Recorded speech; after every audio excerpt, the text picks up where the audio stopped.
అందరికీ నమస్కారం. నా పేరు షేకుమర్ భాష. నేను 5వ తరగతి చదువుతున్నాను. నేను ఇప్పుడు నేటి మంచి మాట చెప్పబోతున్నాను.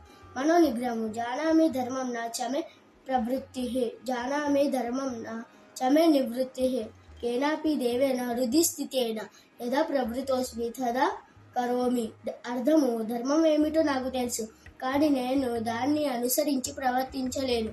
అధర్మం ఏమిటో కూడా నాకు తెలుసు, కానీ దానికి దూరంగా ఉండలేను. నాలో తిష్ట వేసుకున్న దుష్టశక్తి ఎలా నడిపిస్తే అలా నడుస్తుంటాను. మహాభారతంలో దుర్యోధనుడు చెప్పిన మాటలివి. లోకంలో అందరూ చేసే పనే ఇది.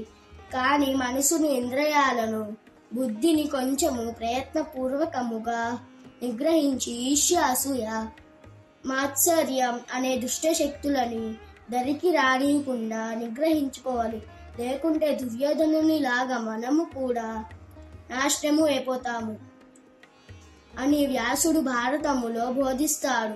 భారతములో ఉన్నదే ఇప్పుడు లోకంలో ఉన్నది. భారతంలో లేనిది ఎప్పటి లోకంలో లేదు. Thank you. Please like, share and subscribe.